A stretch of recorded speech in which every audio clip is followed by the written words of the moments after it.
I can't breathe, babe. That's Jorge Torres Jr. His voice is desperate. He's trapped inside a suitcase, gasping for air. Oh. That's what I feel like when you drink on me. That's Sarah Boone. She's recording this. She's watching her boyfriend suffocate. And she's taunting him. Sarah! I can't breathe, babe. On me. Sarah! Jorge keeps calling her name. He's begging. Yeah. You should probably shut the up. This isn't a movie. This isn't fiction. This is real footage from Sarah Boone's phone. Jorge Torres Jr. died that night. He suffocated to death inside that blue rolling suitcase while Sarah Boone recorded his final moments. But here's what Sarah told 911 the next morning. My boyfriend and I were playing last night, and I put him in a case and we were playing, and like kind of hide and seek kind of thing. So I fell asleep, and I woke up, and he was dead in the suitcase. So I don't know what happened. I don't know what happened. Hide and seek. That's what she called it. A game gone wrong. The videos on her phone tell a different story. Jorge Torres Jr. was 42 years old. He was a father. His daughter, Ana Victoria, still wakes up screaming 4 years later. Chronic depression, anxiety, all because her dad never came home. His mother, Blanca, still looks out the window, still waiting for Jorge to walk up and say, "Mom, I love you." But Jorge will never walk through that door again. Because on February 23, 2020, Sarah Boone put him in a suitcase, and she left him there to die. Jorge Torres Jr. was trapped in that suitcase for up to 11 hours. The medical examiner says he died from asphyxiation. No drugs in his system. No excessive alcohol. He was awake. He was aware. He was slowly suffocating. And Sarah Boone recorded it all. Before we go deeper into Jorge's story, I need you to do something.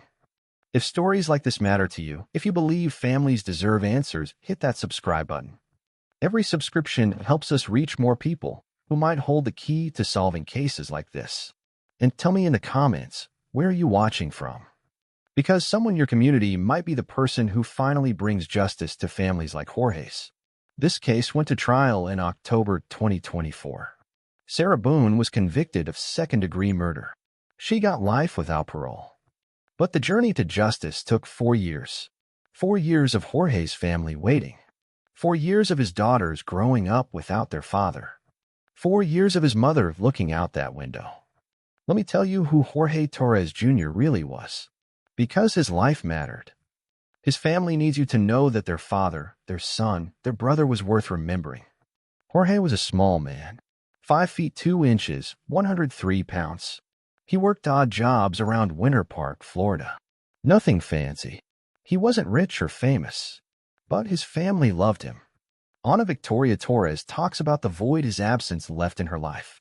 She was close to her father. When he died, she fell into a depression that lasted years. Victoria Torres, another family member, says even looking at suitcases triggers trauma now. "I try not to close it all the way," she says. Jorge had a past, a theft charge from his early years, but no history of domestic violence before Sarah Boone. His ex-partner confirmed he was never abusive with her. So what happened when Jorge met Sarah Boone in 2017? Their relationship was toxic. Both were arrested multiple times for domestic violence. Jorge was arrested 4 times for allegedly hitting Sarah. But here's what's strange. Every time Jorge was arrested, Sarah bailed him out. Sarah claimed Jorge abused her terribly. She said he kicked her, punched her, spit on her, raped her, stabbed her, choked her, whipped her, and threatened to kill her. She had photos of bruises and scars. But what happened on February 23rd wasn't self-defense. The videos prove that. The couple had been drinking wine that night. Sarah suggested they play hide and seek. She thought it would be funny to see if Jorge could fit in their blue rolling suitcase. Jorge climbed involuntarily. He was small enough to fit. They were both laughing at first. Then Sarah zipped the suitcase shut, and the nightmare began. You can hear Jorge's desperation growing. He's trying to escape. At one point, he manages to poke 2 fingers through the zipper. He's trying to pry it open. Sarah sees this. She's afraid he'll get out and be angry with her. So she grabs a baseball bat. She hits his hand. She forces his fingers back inside the suitcase. Instead of helping him, Sarah goes upstairs. She goes to bed. She passes out from the wine. Jorge Torres Jr. spent his final hours alone in that suitcase, suffocating, fighting for air. No one coming to help him. The next morning, Sarah came downstairs around 12:30 p.m. She unzipped the suitcase. Jorge was blue and stiff. Dead. That's when she called 911. That's when she lied about the hide-and-seek game. But Sarah made a crucial mistake. She handed her phone over to police voluntarily. She thought she was being helpful. She didn't realize what those videos would reveal about what really happened that night. The Orange County Sheriff's Office arrested Sarah Boone on February 25, 2020. She was charged with second-degree murder. And Jorge's family began their 4-year fight for justice. Who Jorge Torres Jr. really was. Jorge Torres Jr. wasn't supposed to die at 42. He was supposed to keep being a father. His daughter Ana Victoria had plans with him. Normal father-daughter stuff. Nothing fancy. Just time together. Those plans never happened. Jorge was born in 1978. A small guy, 5 feet 2 inches, 103 pounds. People who knew him say he made up for his size with his heart. He brought warmth wherever he went. His mother Blanca remembers how Jorge would visit her, how he'd walk through her door and the whole house would feel brighter. Jorge had this way of making people feel important, like they mattered. "Mom, I love you." That's what Jorge would tell Blanca every time he saw her. Every single time. No embarrassment. No holding back. Just pure love for his mother. Blanca still sits by her window. Still waits for Jorge to come walking up. 4 years later, she's still waiting to hear those words again. Jorge worked odd jobs around Florida. Construction sometimes. Whatever he could find. He wasn't building a career. He was just trying to get by. Just trying to take care of the people he loved. He had at least 2 daughters. Ana Victoria was especially close to her dad. They had that kind of relationship where they could talk about anything. Where she felt safe with him.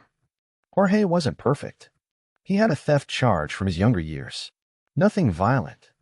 Just someone who made mistakes like the rest of us. His ex-partner confirmed something important. Jorge was never abusive toward her. Never violent. Never controlling.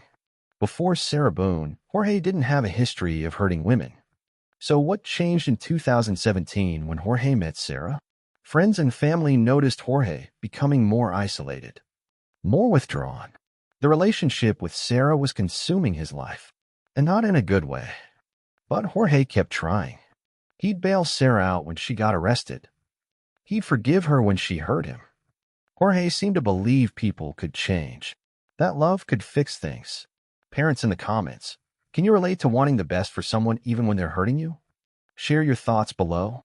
And if you're finding value in learning Jorge's story, please give this video a like. It helps other people who care about justice find these stories. Also, I'm curious, where in the world are you watching from? Your community might be connected to cases like this in ways we don't even realize. Ana Victoria talks about the void her father's death left. Not just sadness. A void? Like part of her world just disappeared. She developed chronic depression after Jorge died. Anxiety that won't go away. She wakes up screaming sometimes. 4 years later, she's still waking up screaming. Victoria Torres, another family member, says something that hits hard. She can't close suitcases all the way anymore. The sight of a closed suitcase brings back what happened to Jorge. I try not to close it all the way, she says. Think about that. A simple piece of luggage now triggers trauma for Jorge's family. That's how deeply his death affected the people who loved him. Jorge's mother Blanca spoke at Sarah Boone's sentencing. She told the court that Sarah didn't just kill Jorge. She killed all of them. The father, the son, the brother, the uncle. All the roles Jorge played in their lives. Jorge Torres Jr. should be 46 years old right now. He should be watching his daughters grow up. He should still be visiting his mother, telling her he loves her.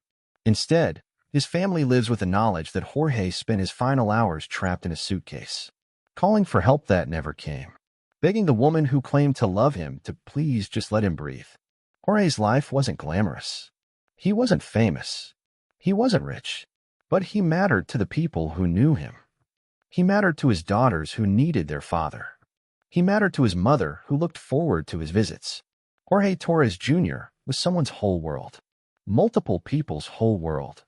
And on February 23, 2020, Sarah Boone decided that didn't matter. Jorge had been living with Sarah in their Winter Park apartment. They'd been together about 3 years by then.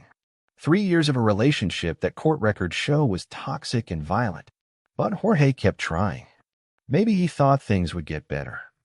Maybe he thought Sarah would change. Maybe he was just trying to make it work because that's who Jorge was, someone who believed in people. That night started like many others. Jorge and Sarah were drinking wine. Nothing unusual about that. They'd done it before. Sarah suggested they play hide and seek. Jorge went along with it. He climbed into that blue rolling suitcase because Sarah thought it would be funny. Jorge trusted her. He got in voluntarily. He was laughing at first. Jorge Torres Jr. had no idea he was climbing into his own coffin.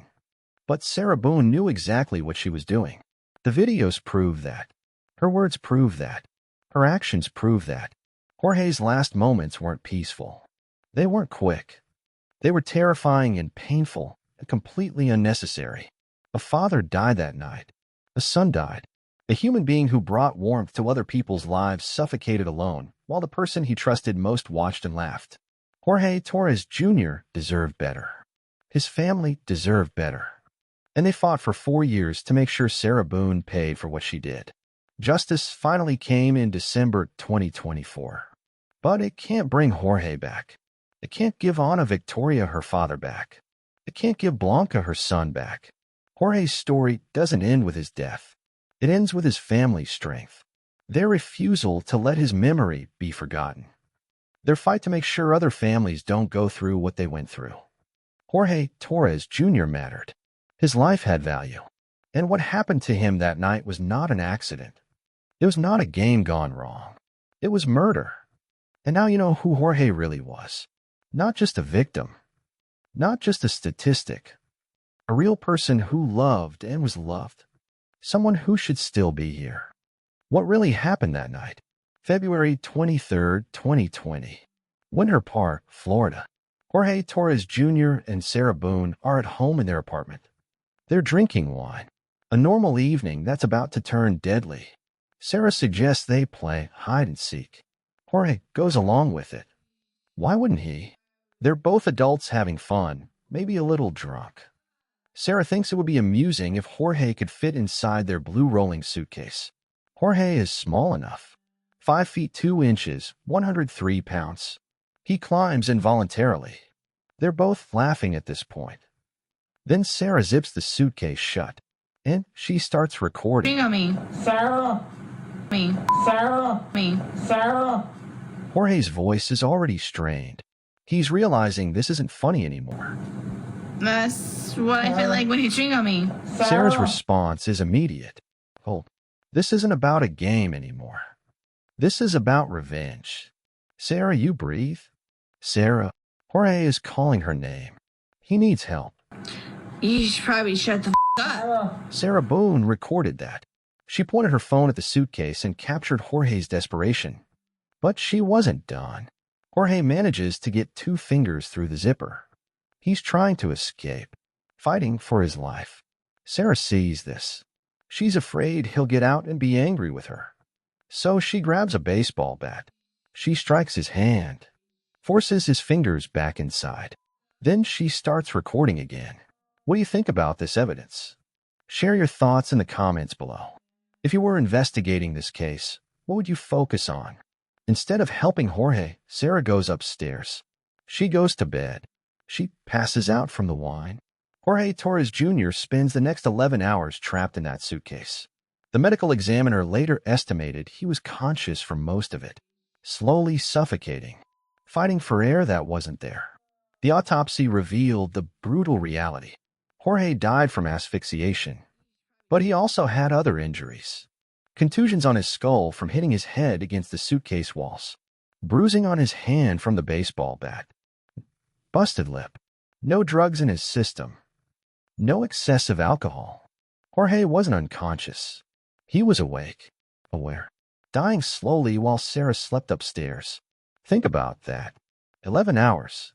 That's almost half a day. Jorge could have been saved at any point during those 11 hours. Sarah could have unzipped the suitcase, called for help, done anything. Instead, she let him die. The next morning, February 24th, Sarah comes downstairs around 12:30 p.m. She unzips the suitcase. Jorge is blue and stiff, dead. That's when she calls. What's going on? I just got here, so fill me in. No problem. Like, he and I put a puzzle together. We've been doing some artwork together. You were putting a puzzle together? Yes, we have a puzzle that we started in there. Okay. We've been doing art, trying to take the stuff off the wall to make new art put up there. Like, having a good time. We decided to play hide and seek, right? Okay. So, he gets in the suitcase. Let's talk in private, okay? I called you guys. My problem is I fell asleep. When did you do CPR? This morning, when I found it. Before you called? Yes! It's 1 o'clock right now. I was awake, but I actually got out of the bed at like 12:30ish, whatever. So I came downstairs, and I was like, oh, he's in the suitcase still. And that's when I found him, and I took him out. Hide and seek. An accident. She doesn't know what happened. But the videos on her phone tell a different story. Sarah knew exactly what was happening. She recorded it. When police arrived, they found Jorge's body crumpled inside the suitcase. The apartment was otherwise normal. Nothing obviously wrong except for the dead man and luggage. Sarah seemed distraught. She explained the hide-and-seek game.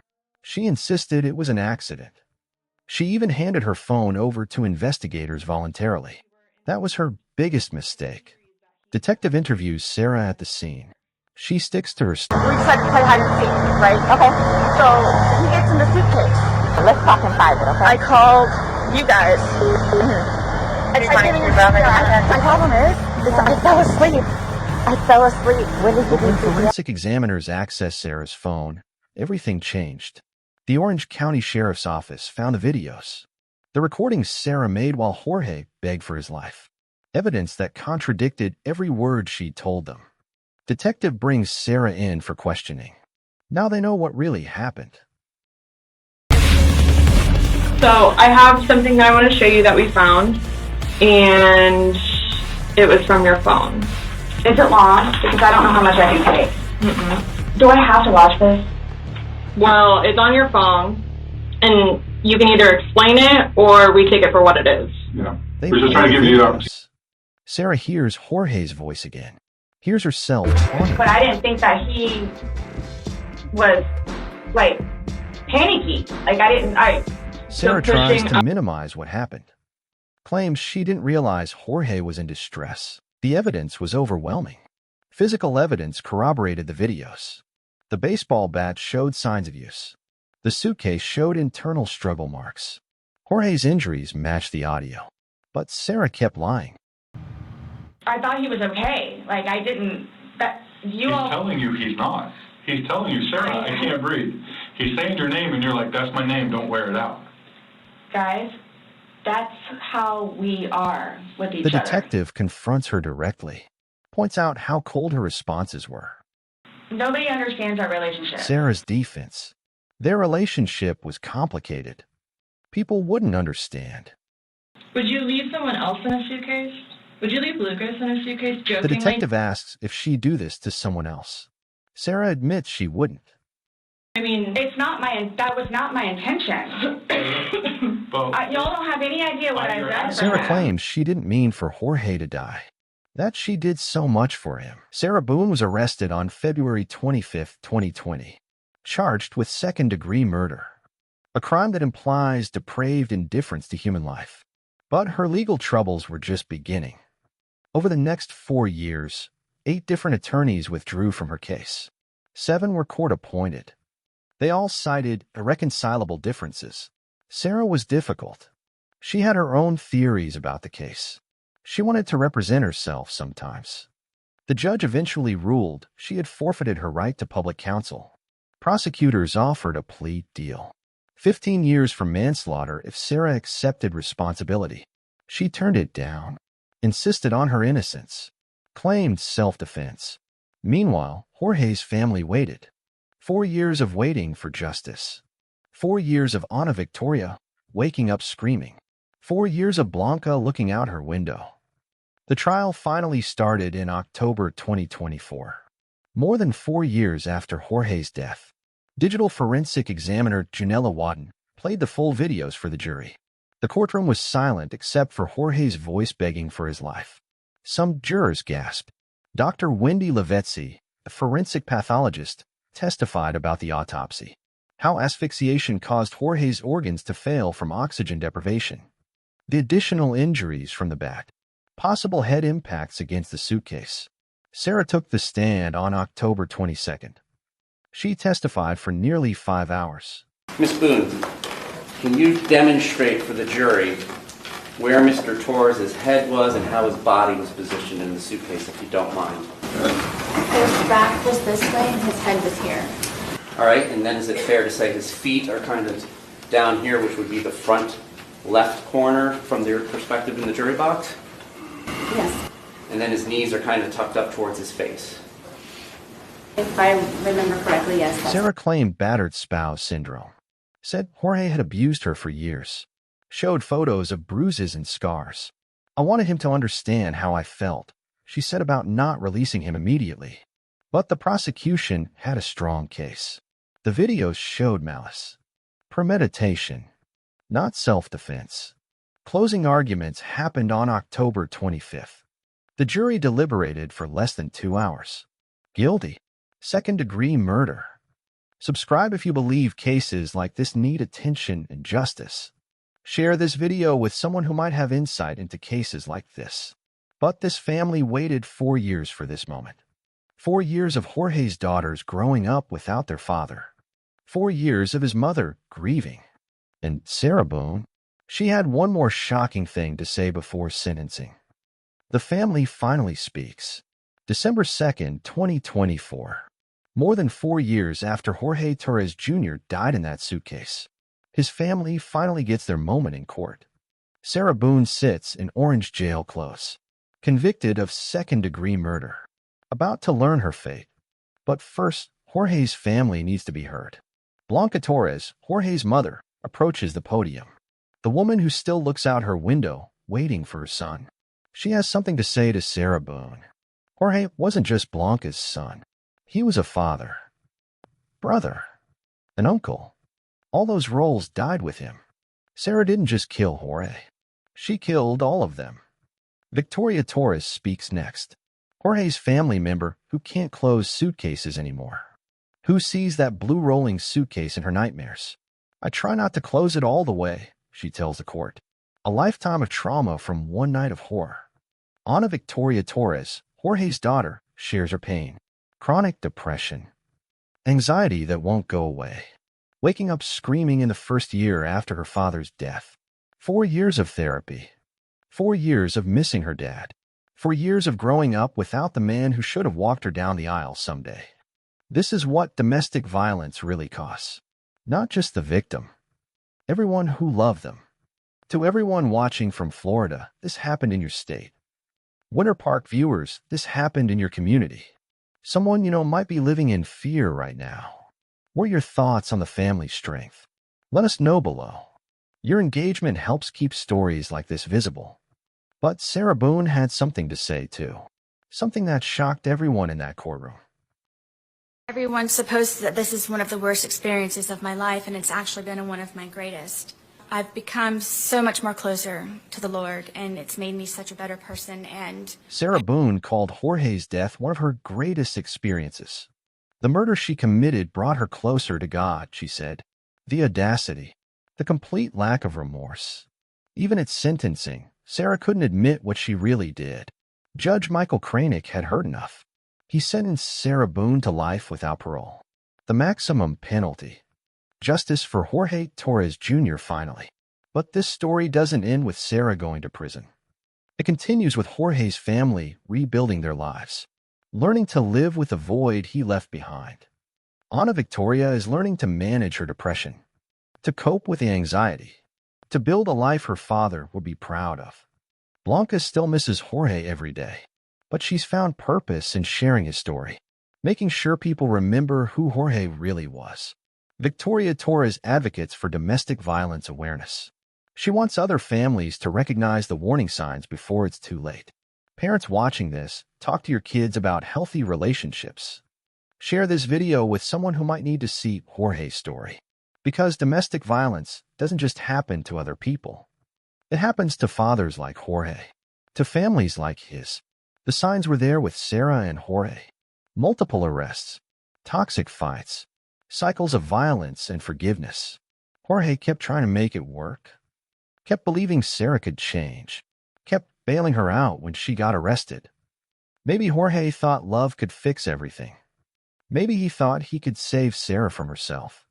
But you can't love someone into being a better person. You can't fix someone who doesn't want to be fixed. Jorge learned that lesson too late. If you're in an abusive relationship, Jorge's story is a warning.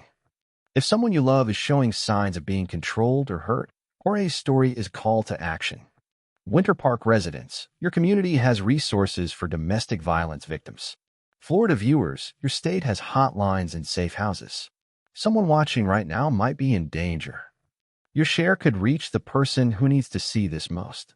The National Domestic Violence Hotline is 1-800-799-7233.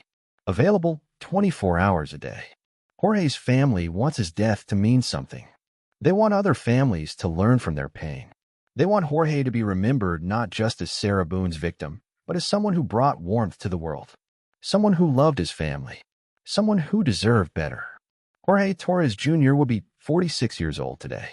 He should be watching his daughters graduate, get married, have children of their own. Instead, his family carries on his memory. They make sure his story is told. They fight to prevent other families from going through what they've endured. Sarah Boone will spend the rest of her life in prison. She'll never hurt anyone else the way she hurt Jorge. But Jorge's daughters will spend the rest of their lives without their father. That's the real tragedy here. Justice was served. Sarah Boone was held accountable. But it can't bring Jorge back. What it can do is serve as a warning.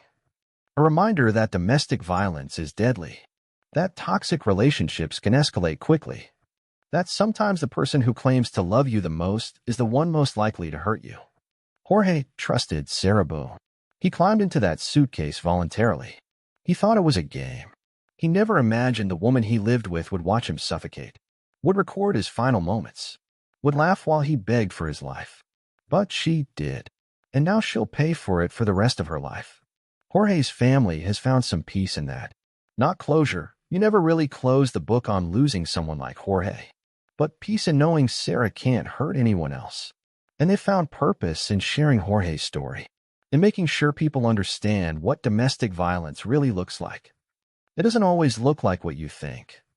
Sometimes it looks like a couple playing hide and seek, having a few drinks, laughing together, until suddenly it's not funny anymore. Until someone decides their partner needs to be taught a lesson. Until love becomes control and control becomes violence. Jorge Torres Jr. deserved better. His family deserved better. And they're making sure his story helps others recognize the signs before it's too late. Jorge Torres Jr. will never see his daughters graduate, never walk them down the aisle, never hold his grandchildren. Sarah Boone took all of that away on February 23, 2020. But Jorge's story doesn't end with his death. It continues with every person who learns from what happened to him. Every family that recognizes the warning signs of domestic violence. Every life that gets saved because Jorge's family refused to let his death be meaningless. Ana Victoria Torres is rebuilding her life, learning to manage the depression and anxiety that followed her father's murder. She's getting stronger. Jorge would be proud. Blanca Torres still misses her son every day, but she's found purpose in making sure people remember who Jorge really was, not just Sarah Boone's victim. A loving son who brought warmth to everyone around him. Victoria Torres advocates for domestic violence awareness. She shares Jorge's story to help other families see the signs before it's too late. Jorge's family turned their pain into purpose, their tragedy into advocacy, their loss into a mission to save others. If Jorge's story has affected you, here's how you can help right now. First, subscribe to this channel if you haven't already. Every subscriber helps us reach more people who might recognize the warning signs of domestic violence. We're building a community of people who believe families like Jorge's deserve to be heard. Second, give this video a like. I know it sounds simple, but it tells the algorithm that stories like Jorge's matter. It helps us reach someone who might be living in fear right now. Someone who needs to hear that they're not alone. Third, share this video. Send it to your friends. Post it on your social media. Talk about it with people in your community. Someone needs to see Jorge's story. Someone needs to understand that domestic violence can happen to anyone. And finally, tell me in the comments, where are you watching from? Because domestic violence happens everywhere. In every state, every country, every community. Your voice matters in this fight. Jorge Torres Jr. was just 42 years old. A father who loved his daughters. A son who told his mother he loved her every time he saw her. A human being who brought light into the world. He deserved so much more than 42 years. His family deserved to keep him. His daughters deserved to grow up with their father. But Sarah Boone decided Jorge didn't deserve to breathe. She decided her anger was more important than his life. She decided to record his final moments instead of saving him. Jorge spent 11 hours trapped in that suitcase. 11 hours where Sarah could have unzipped it and let him out. 11 hours where she chose revenge over mercy. For every one of those hours, Jorge was someone's whole world. Ana Victoria's father. Blanca's son. A human being who mattered. Sarah Boone will spend the rest of her life in prison. She'll never hurt anyone else the way she hurt Jorge. Justice was served. But the work isn't finished. Because somewhere right now, another Jorge is in danger. Another family is one fight away from tragedy. Another Sarah Boone is making choices that will destroy lives. Domestic violence affects 1 in 4 women and 1 in 7 men in their lifetimes. It doesn't discriminate based on income, education, or background. It can happen to anyone. The warning signs are often there. Isolation from friends and family. Extreme jealousy and controlling behavior. Physical violence that escalates over time. Cycles of abuse followed by promises to change. Jorge's relationship with Sarah showed many of these signs. Multiple arrests. Toxic fights. Jorge repeatedly bailing Sarah out when she hurt him. Maybe Jorge thought love could fix everything. Maybe he thought Sarah would change. Maybe he didn't realize how dangerous the situation had become. If you're in an abusive relationship, Jorge's story is a warning. If someone you love is showing signs of being controlled or hurt, Jorge's story is a call to action. The National Domestic Violence Hotline is 1-800-799-7233. Available 24 hours a day. Text START to 88788 or visit thehotline.org. These resources exist because families like Jorge's fought to create them. Because people who lost loved ones to domestic violence refused to let those deaths be meaningless. Jorge's family is part of that fight now. They're making sure his story saves lives. They're turning their pain into protection for others. You can be part of that mission too. By sharing Jorge's story. By recognizing the signs in your own community. By supporting survivors. By refusing to look the other way when someone needs help. Jorge Torres Jr. was a father, a son, a brother, and an uncle who brought warmth to everyone around him. He was someone who believed in love even when love hurt him. His life mattered. His family's pain matters. And the lessons we learned from his death matter. Sarah Boone stole Jorge's future, but she couldn't steal his impact. She couldn't silence his family's voices. She couldn't stop Jorge's story from reaching the people who need to hear it. Jorge's legacy isn't the suitcase. It isn't the videos. It isn't the way he died. Jorge's legacy is every life his story saves. Every person who recognizes the warning signs because they learn about Jorge. Every family that gets help before it's too late. That's how we honor Jorge Torres Jr. not by forgetting what happened to him, but by making sure it doesn't happen to someone else. Justice doesn't just happen. It requires all of us to care enough to act. It requires us to speak up when we see the signs, to support survivors, to refuse to let victims be forgotten. What will you do for Jorge Torres Jr.? What will you do for the next Jorge who needs our help? The answer to that question determines whether Jorge's death will save lives or be just another tragedy. His family chose to fight. They chose to speak out. They chose to turn their loss into a mission. Now it's your turn to choose. Choose to remember Jorge Torres Jr. Choose to share his story. Choose to be part of the solution. Because somewhere out there, another family is counting on all of us to care enough to act. Thank you for caring about Jorge Torres Jr. and for being part of our community that refuses to let victims be forgotten. Subscribe for more stories that matter, and tell us in the comments where you're watching from. Together, we can ensure that Jorge's story saves lives and that justice continues to be served.